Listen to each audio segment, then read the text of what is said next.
Selamat pagi Bapak Ibu Saudara-saudara sekalian. Salam sejahtera dalam kasih Yesus Kristus Tuhan kita. Kita bersyukur saat ini oleh karena anugerahnya kita dapat kembali beribadah dalam ibadah Minggu GKI Menteng. Marilah mempersiapkan hati untuk memasuki ibadah kita. Jemaat diundang untuk bangkit berdiri. Kita akan memulai ibadah ini dengan bernyanyi dari Kidung Jemaat 10 bait 1 dan 2. Pujilah Tuhan Sang Raja.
Jemaat Tuhan yang kami kasihi, marilah kita memulai kebaktian ini dengan keyakinan iman bahwa pertolongan kita adalah dalam nama Tuhan yang menjadikan langit dan bumi, yang kasih setianya kekal untuk selama-lamanya.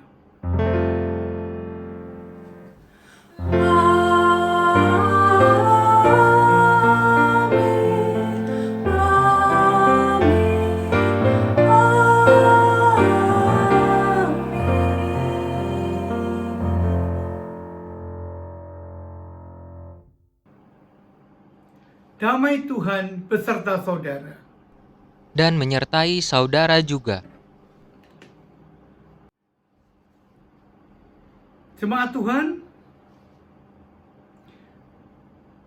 kita akan mengawali ibadah ini dengan firman Tuhan. Yesaya pasal 55 ayat 6 dan ayat yang ke-7. Carilah Tuhan selama ia berkenan ditemui.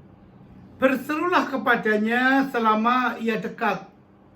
Baiklah orang fasik meninggalkan jalannya, dan orang jahat meninggalkan rancangannya. Baiklah ia kembali kepada Tuhan, maka dia akan mengasihaninya, dan kepada Allah kita, sebab ia memberi pengampunan dengan limpahnya.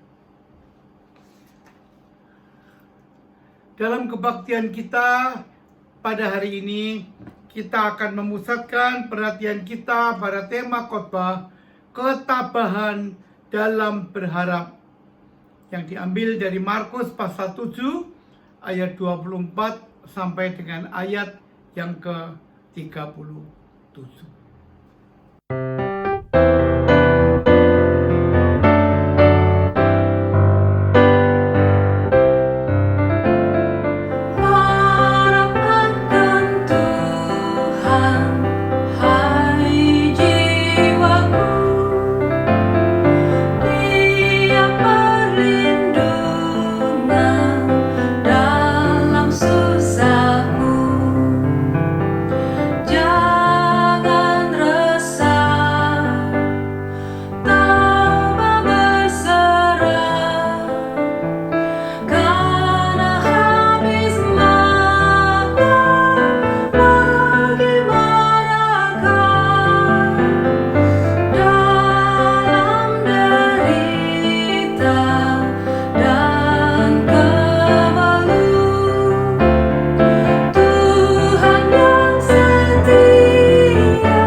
Jemaat Tuhan, marilah kita menghadap takhta Tuhan untuk menaikkan doa pengakuan dosa.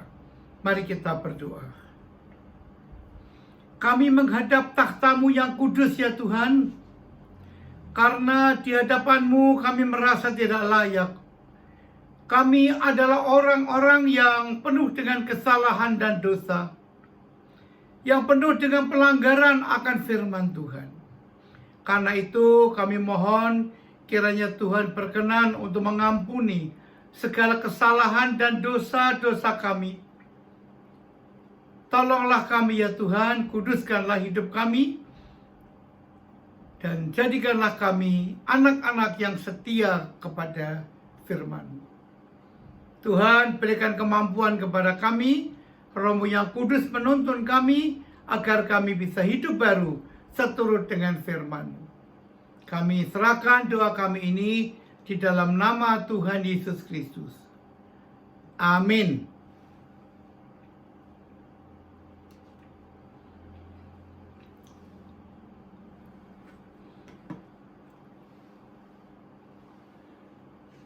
Jemaat Tuhan, dengarkanlah berita anugerah yang dinyatakan bagi kita orang-orang berdosa yang terdapat dalam surat Roma pasal 3 ayat 23 sampai ayat yang ke-24.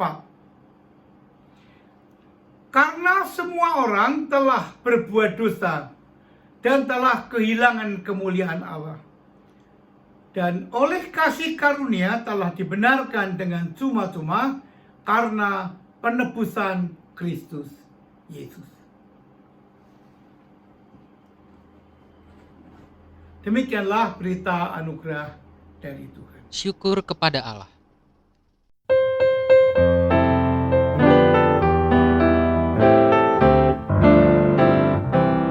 Agunglah kasih Allahku, tiada yang setaranya. Neraka dapat direngkuh, kartika pun tergapailah. Karena kasih-Nya agunglah, Sang Putra menjelma. Dia mencari yang sesat dan diampuninya. Oh kasih Allah agunglah, tiada bandingnya. Kekal teguh dan mulia dijunjung umat-Nya. Andaikan laut tintanya dan langit jadi kertasnya, andaikan ranting kalamnya dan insan pun pujangganya, takkan genap mengungkapkan hal kasih mulia, dan langit pun takkan lengkap membuat kisahnya. Oh kasih Allah agunglah, tiada bandingnya. Kekal teguh dan mulia dijunjung umat-Nya.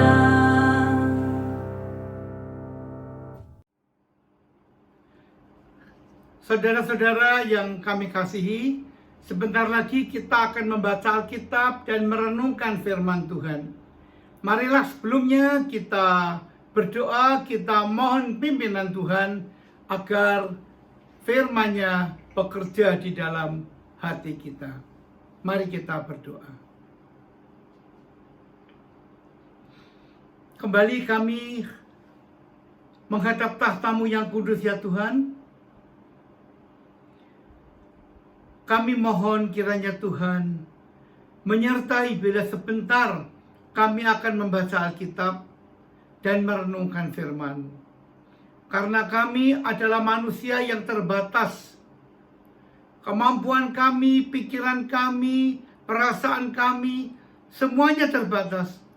Karena itu kami berdoa Tuhan membuka hati dan pikiran kami, agar kami mampu untuk membaca Alkitab, mengerti firman Tuhan, dan juga menerapkan dalam hidup kami. Tuhan, Kami berdoa Tuhan juga memberkati akan hamba-Mu ini dengan segala kelemahan dan keterbatasannya untuk bisa menyampaikan firman Tuhan.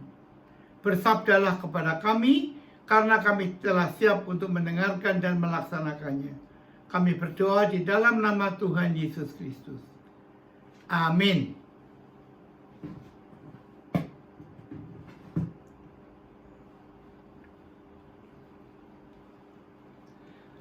Pembacaan Alkitab kita pada pagi hari ini terambil dari Injil Markus pasal 7 ayat 24 sampai dengan ayat yang ke-37. Demikianlah sabda Tuhan.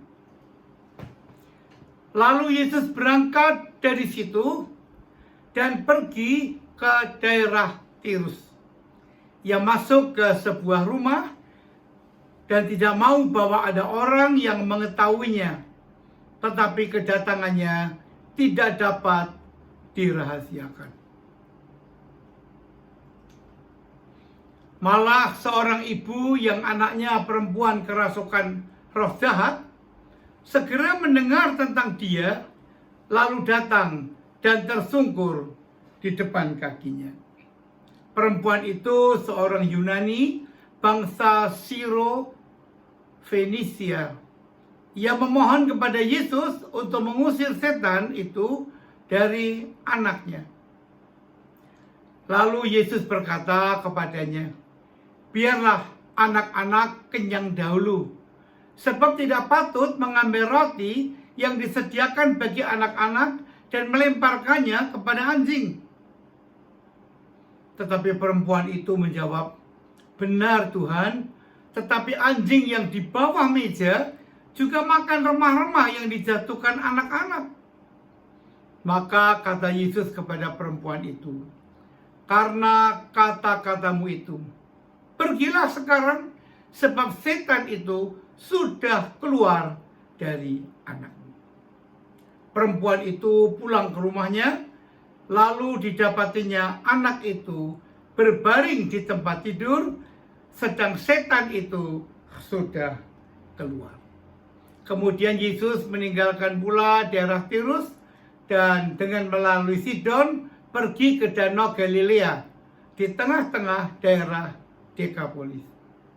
Di situ orang membawa kepadanya seorang yang tuli dan yang gagap dan memohon kepadanya supaya ia meletakkan tangannya atas orang itu. Dan sesudah Yesus memisahkan dia dari orang banyak, sehingga mereka sendirian, ia memasukkan jarinya ke telinga orang itu, lalu ia meludah dan meraba lidah orang itu.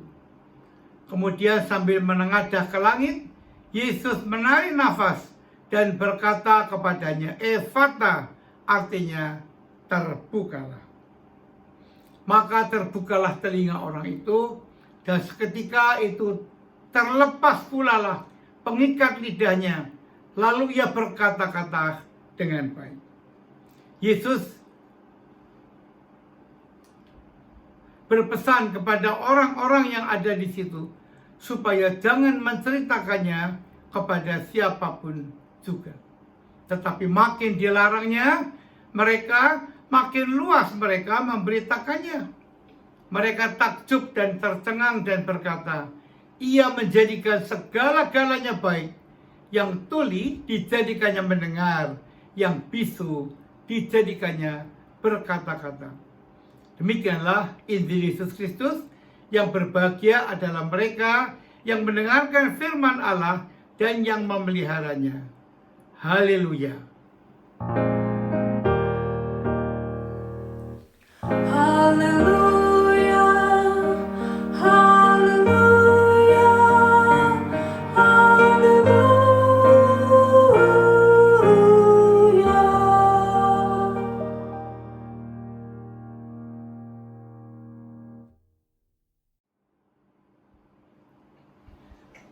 Saudara-saudara yang kami kasihi, ada sebuah buku yang sangat bagus, ditulis oleh Paul G. Stoss.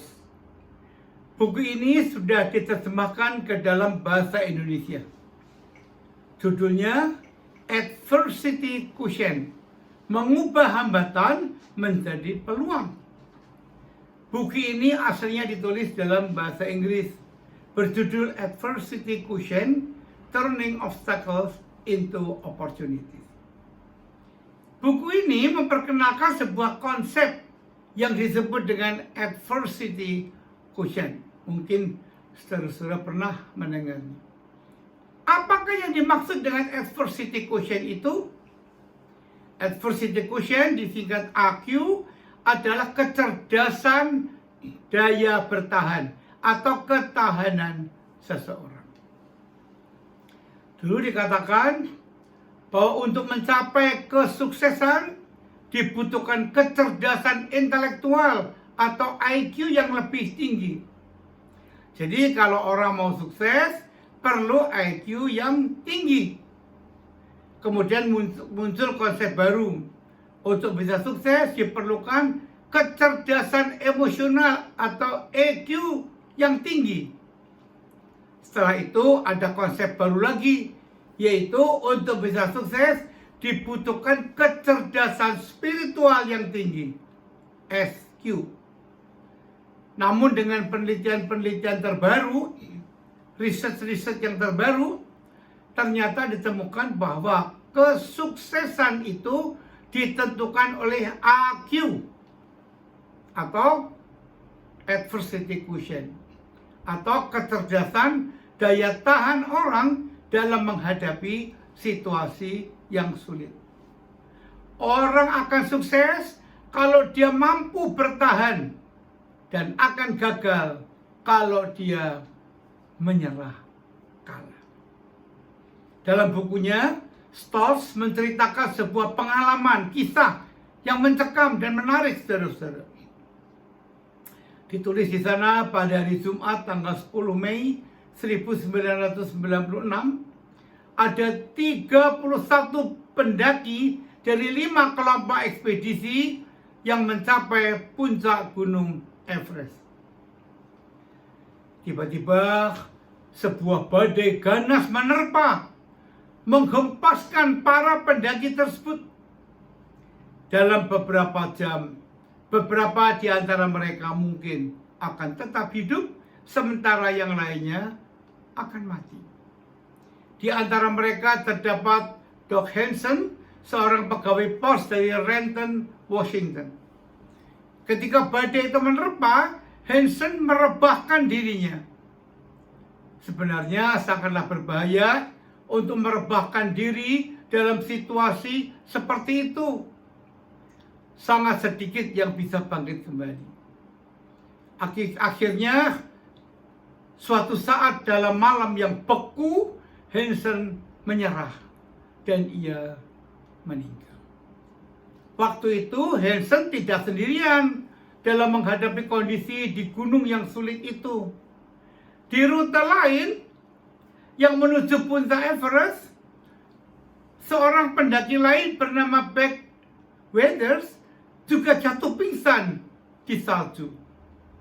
Malam harinya, sekelompok regu penyelamat menemukan Weathers dan memutuskan bahwa dia tidak mungkin diselamatkan karena tempatnya terlalu gelap, jalannya terlampau berbahaya, dan Weathers diduga toh sudah meninggal.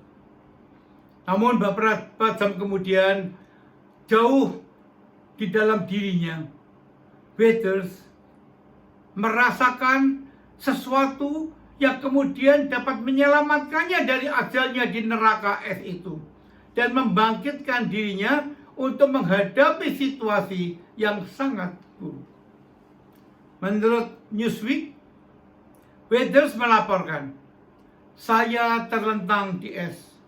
Rasanya lebih dingin dari semua yang bisa Anda bayangkan. Sarung tangan kanan saya hilang dan tangan saya kelihatan seperti terbuat dari plastik." Maksudnya kaku, saudara-saudara.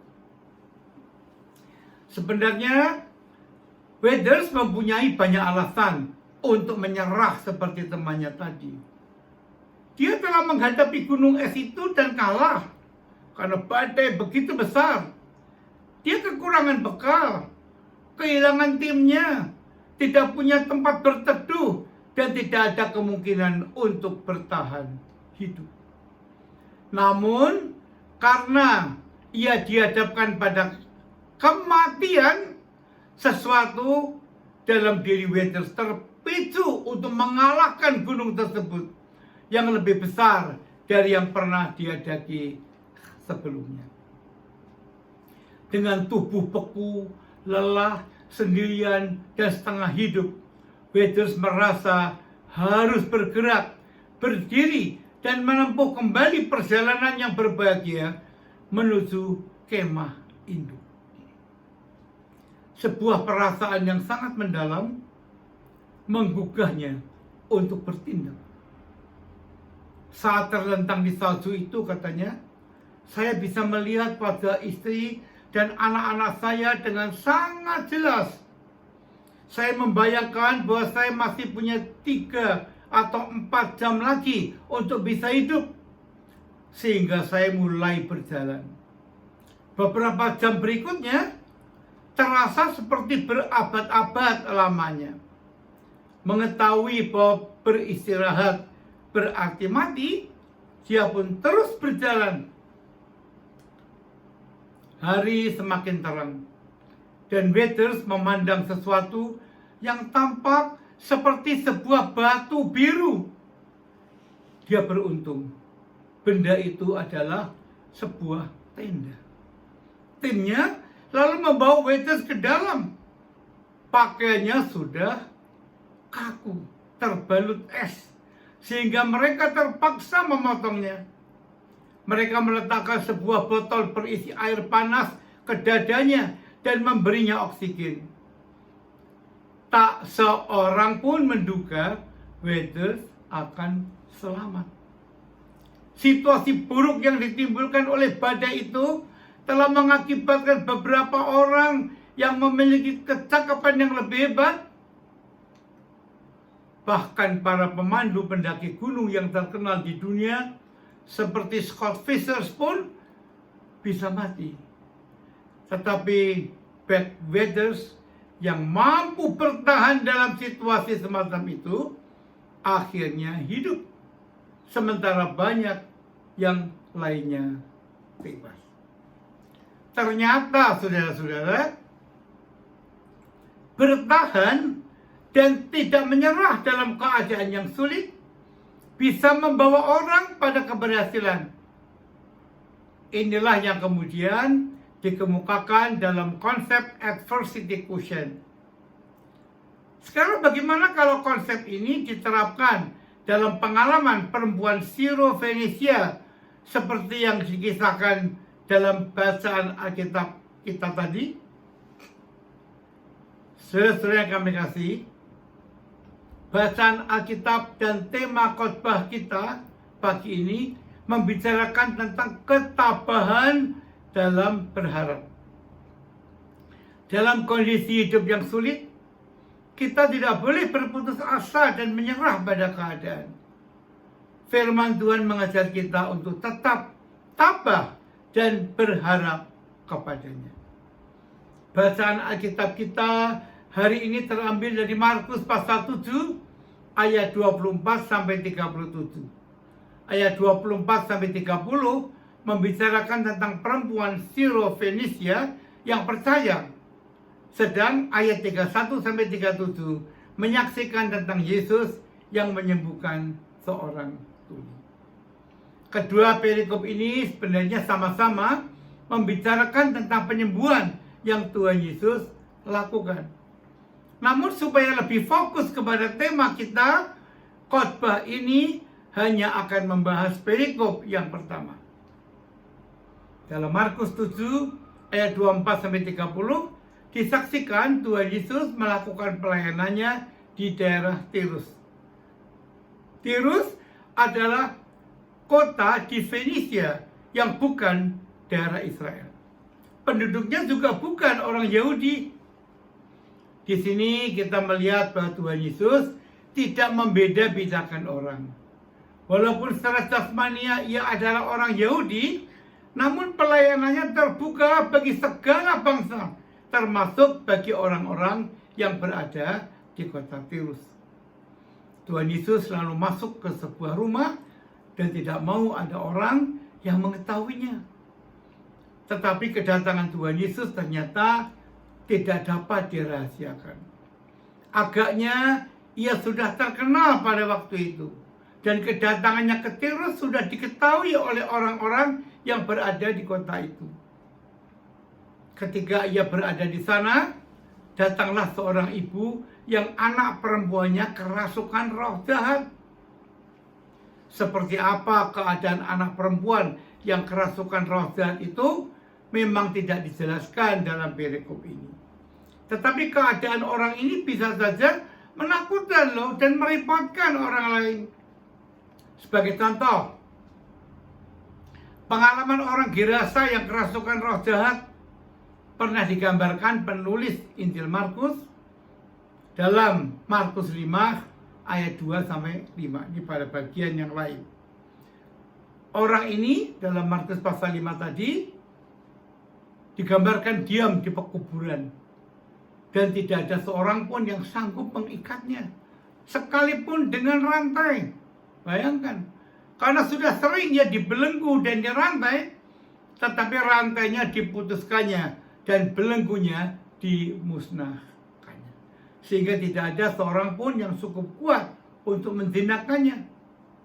Siang malam ia berkeliaran di pekuburan dan di bukit-bukit sambil berteriak-teriak dan memukuli dirinya dengan batu. Seram juga ya. Perempuan Sirofenisia yang anaknya kerasukan roh jahat ini datang kepada Yesus dan tersungkur di depan kaki Yesus. Perempuan ini seorang bangsa Sirofenisia, bukan bangsa Yahudi. Ia meminta kepada Yesus untuk mengusir setan dari dalam diri anaknya. Perjumpaan antara Tuhan Yesus dengan perempuan ini perlu kita beri catatan khusus. Perempuan pada waktu itu termasuk orang yang didiskriminasikan, dianggap kelas 2. Sebenarnya ini tidak boleh terjadi, tetapi inilah keadaan masyarakat pada waktu itu. Perempuan dipandang sebagai masyarakat kelas 2. Ia dianggap tidak layak bila berbicara dengan laki-laki di muka umum.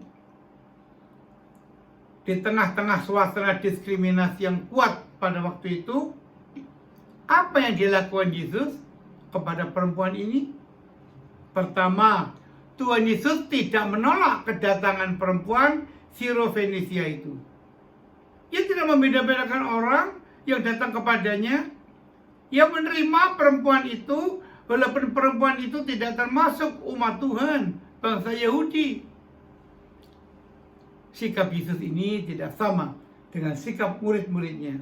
Sebab dalam nas paralel, yaitu Matius 15 ayat 22b dikatakan, ketika perempuan ini datang dan berseru-seru kepada Yesus, murid-muridnya meminta Yesus untuk mengusir perempuan ini. Dalam Matius 15 ayat 23b, disaksikan para murid berkata kepada Yesus, suruhlah ia pergi. Ia mengikuti kita dengan berteriak-teriak. Tetapi Yesus tidak mengusir perempuan itu. Tetapi ia menyapa dan menolongnya. Kedua, Tuhan Yesus berkata seperti disaksikan dalam ayat 27. Biarlah anak-anak kenyang dahulu. Sebab tidak patut mengambil roti yang disediakan bagi anak-anak dan melemparkannya kepada anjing. Kata-kata Tuhan Yesus ini sepintas kelihatan kasar dan keras. Tetapi maksud Yesus tidak seperti itu. Kata-kata ini tidak dimaksudkan untuk merendahkan perempuan Sirofenisia ini. Dalam bahasa Yunani, saudara-saudara, anjing bisa disebut sebagai kuon ataupun kunarion. De Heer dalam bukunya menjelaskan bahwa kuon adalah kata yang dipakai untuk anjing biasa yang sering berkeliaran-keliaran itu. Sedang kunarion dipakai untuk menyebutkan anjing kecil atau anjing rumah yang disayangi. Dalam bagian Alkitab ini Yesus menggunakan kata kunarion, anjing rumah atau anjing kesayangan. Jadi kata ini bukan merupakan penghinaan untuk perempuan Sirofenisia yang bukan orang Yahudi itu. Memang di kalangan bangsa Yahudi, anjing bisa mempunyai arti yang bersifat merendahkan. Ini di antara masyarakat Yahudi waktu itu. Dalam suasana kebencian antara orang Yahudi dan orang bukan Yahudi, anjing sering dipakai sebagai sebutan untuk orang-orang yang bukan orang Yahudi. Mereka dianggap najis seperti anjing. Dengan memakai kata-kata yang biasa diucapkan orang Yahudi pada waktu itu, Yesus sekaligus ingin menunjukkan kepada orang-orang Yahudi bahwa orang-orang yang dianggap najis seperti anjing oleh mereka tidak dibedakan oleh Yesus. Ia layak untuk mendapat kasih sayang Allah dan penyembuhan. Ketiga, apa jawab perempuan Sirofenisia ini terhadap kata-kata Tuhan Yesus? Perempuan ini tidak mempersoalkan sebutan anjing dan tidak peduli kalau ia disamakan dengan anjing dan bukan anak. Ia sadar bahwa ia memang bukan orang Yahudi, dia orang Yunani. Namun perempuan ini menuntut haknya untuk mendapatkan berkat Allah yang disia-siakan oleh orang-orang Yahudi yang diumpamakan anak tadi. Ia yakin bahwa berkat Allah akan diturunkan kepada setiap orang yang percaya kepadanya. Karena itu perempuan ini berkata kepada Yesus, seperti disaksikan dalam ayat 28. Benar Tuhan, tetapi anjing yang di bawah meja juga makan remah-remah yang dijatuhkan anak-anak. Orang-orang yang bukan Yahudi pun dapat memperoleh berkat dan belas kasihan Allah. Keempat, Yesus selalu berkata kepada perempuan ini, karena kata-katamu itu, pergilah sekarang, sebab setan itu sudah keluar dari anak. Di sini kita bisa melihat tindakan Yesus yang melawan diskriminasi dari orang-orang Yahudi dengan menyembuhkan anak perempuan Sirofenisia ini. Yesus berbela rasa, mengerti kesusahan perempuan ini dan menyembuhkan anaknya. Penyembuhan ini ternyata bisa dilakukan Yesus dengan jarak jauh. Yesus tanpa harus bertemu, berbicara, atau menyentuh anak itu, dapat menyembuhkan anak itu. Permohonan perempuan Sirofenisia ini dikabulkan Yesus karena Yesus mengasihi orang ini.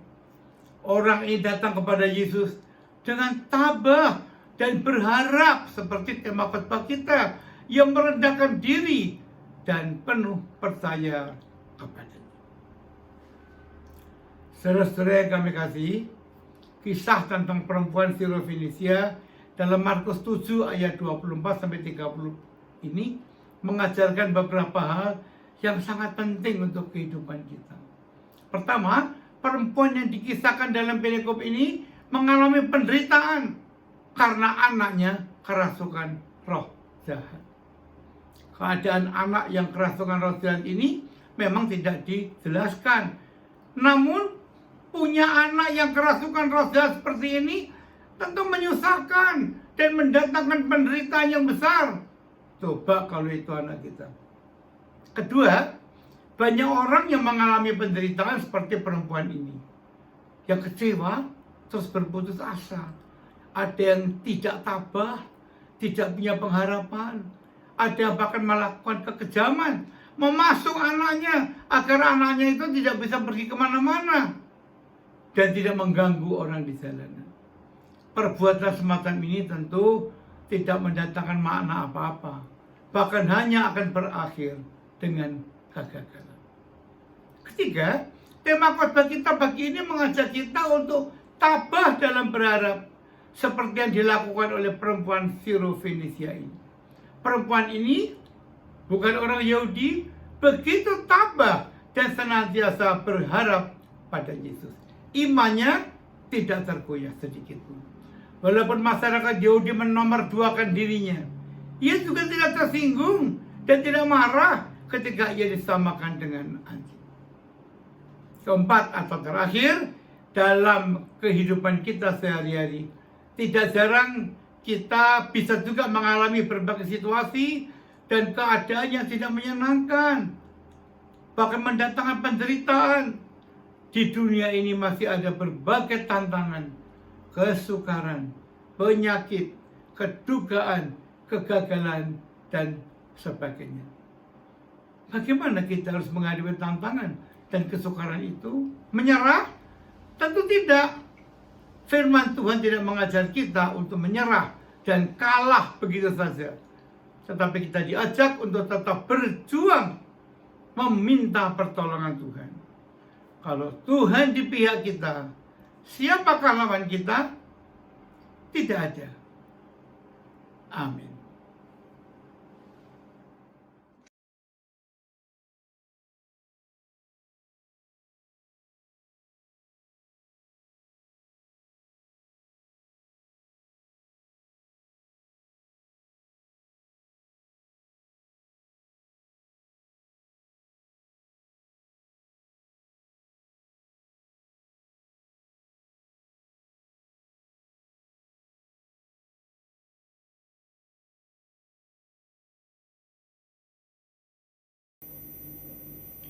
Jemaat yang terkasih di dalam Tuhan, mari bersama-sama umat Tuhan di segala tempat dan waktu, kita nyatakan kembali pengakuan iman kita menurut pengakuan iman rasuli.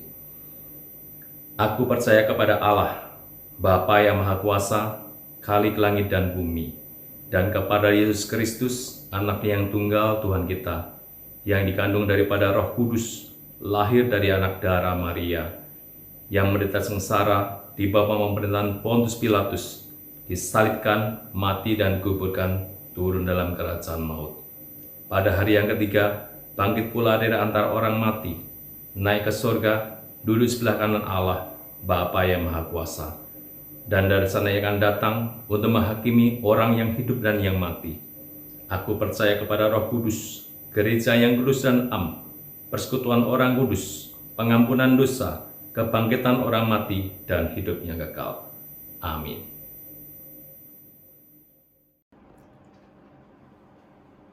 Saudara-saudara yang kami kasih, marilah kita bersama-sama menaikkan doa syafaat. Tuhan, firman-Mu mengajarkan kami untuk tetap berharap, tidak mudah berputus asa, dan tetap berpegang pada Yesus, penolong kami. Kami menyadari dalam hidup ini banyak beban-beban seperti yang dialami oleh perempuan Sirofenisia tadi. Ajarkanlah kami untuk tidak menyerah kalah, tetapi kami terus berjuang bersama Tuhan. Dan kami boleh mendapat keyakinan Tuhan akan menolong kami. Kami berdoa pada saat ini bagi saudara-saudara kami yang sedang sakit, baik yang ada di rumah maupun di rumah-rumah sakit. Kami doakan bagi Ibu Lin Yahya, Ibu Setiawan Tobing, dan Ibu Norlita. Kiranya Tuhan menyembuhkan mereka. Kami doakan juga pada saat ini bagi saudara-saudara kami yang masih menderita karena COVID-19. Kiranya Tuhan menyembuhkan. Tenaga medis, Tuhan beri kekuatan untuk bisa menolong. Tuhan pakai mereka, baik dokter, perawat, tenaga laboratorium, dan orang-orang lain. Kami juga berdoa biar Engkau melindungi agar COVID-19 ini makin lama makin berkurang, dan kemudian tidak berkuasa lagi untuk mengganggu kehidupan kami, bangsa-Mu. Kami datang pada saat ini Tuhan, ingin mendoakan bagi saudara-saudara kami yang sedang susah, yang sedang mengalami penderitaan, mereka yang rumah tangganya kacau, mereka yang mata pencahariannya terganggu, Tuhan kiranya menolong mereka dan menjadikan kami semua ini menjadi alat bagi kemuliaan nama Tuhan. Kami berdoa pada saat ini Tuhan, bagi gereja Tuhan di seluruh muka bumi, berkatilah mereka. Berkatilah juga akan gereja-gereja kami di Indonesia ini, di pelosok-pelosok tanah air. Berkatilah Tuhan juga bagi jemaat kami GKI Menteng ini. Tuhan memberkati akan para penatua, para pendeta, dan juga Tuhan memberkati akan semua program kerja kami. Kami serahkan di dalam tangan-Mu. Tuhan, kami doakan bagi bangsa-bangsa di muka bumi, berkati mereka. Bangsa kami Indonesia, Tuhan memberkati. Tolonglah bangsa kami ini Tuhan, agar bisa terus maju, berkembang di dalam pimpinan Tuhan. Berkatilah pemimpin-pemimpin bangsa kami, mulai di Bapak Presiden dan Wakil Presiden, dan pemimpin-pemimpin yang lain, baik di pusat, daerah, maupun di pelosok-pelosok tanah air. Agar mereka boleh bermakna Tuhan untuk mensejahterakan bangsa kami. Terima kasih ya Tuhan, bila sebentar kami meninggalkan tempat ibadah di rumah kami masing-masing, dan kami melakukan pekerjaan kami yang lain, kami serahkan dalam tangan-Mu, biar tangan-Mu menuntun pekerjaan kami dan hidup kami. Kami ingin menyerahkan doa kami dalam tangan-Mu. Kami berdoa di dalam nama Tuhan Yesus Kristus. Amin. Saat ini kita diberi kesempatan untuk menyatakan syukur dengan membawa persembahan kita ke hadapan Tuhan. Nats persembahan kita diambil dari 2 Korintus 8 ayat 7. Maka sekarang sama seperti kamu kaya dalam segala sesuatu, dalam iman, dalam perkataan, dalam pengetahuan, dalam kesungguhan untuk membantu, dan dalam kasih-Mu terhadap kami, demikianlah juga hendaknya kamu kaya dalam pelayanan kasih ini. Kita akan iringi persembahan kita dengan menyanyikan dari PKJ 153 bait 1 dan 2. Pakailah seluruh hidupmu.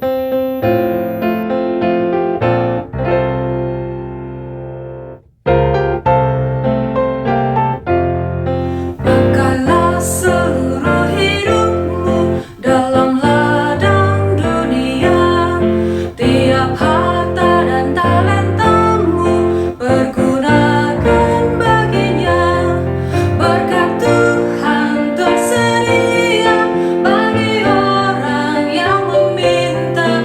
Dia tahu yang kau butuhkan kini dan selamanya. Sungguh banyak waktu terbuang untuk hal yang tak perlu. Tuhan banyak beri peluang menyalurkan kasih-Mu. Berkat Tuhan tersedia bagi orang yang meminta. Dia tahu yang kau butuhkan kini dan selamanya.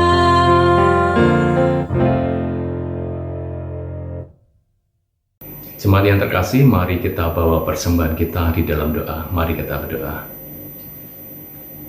Bapa yang Maha Kasih, Bapa yang di surga, kembali kami menghadap-Mu untuk menyatakan syukur kami melalui persembahan yang kami bawa kepadamu. Bapa, biarlah persembahan ini boleh untuk kemuliaan nama-Mu, boleh untuk kepentingan pelayanan bagi sesama kami, terutama bagi pelayanan di gereja-Mu di GKI Menteng. Bapa, pimpin dan berkati tangan-tangan yang mengelolanya. Biarlah semua untuk kemuliaan nama-Mu. Di dalam nama Tuhan Yesus kami berdoa. Amin.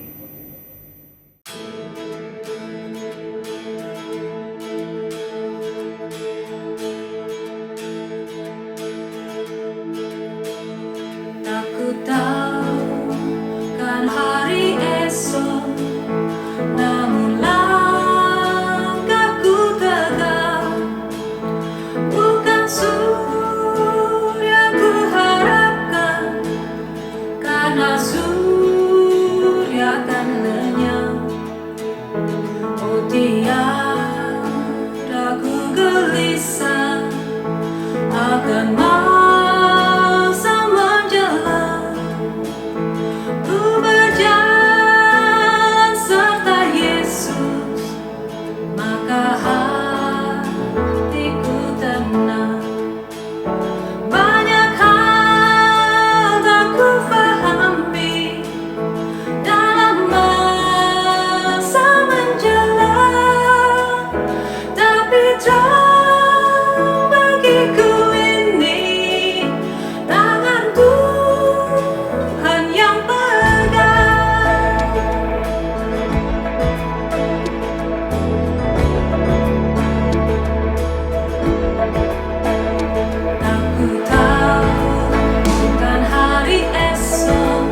Jemaat Tuhan, sekarang arahkanlah hatimu pada Tuhan. Kami mengarahkan hati kami kepada Tuhan. Jadilah saksi Kristus. Syukur kepada Allah. Terpujilah Tuhan. Kini dan selamanya. Terimalah berkat Tuhan. Anugerah Tuhan Yesus Kristus, kasih Allah Bapa, persekutuan dengan Roh Kudus, menyertai hidupmu sekalian dari sekarang ini sampai selama-lamanya.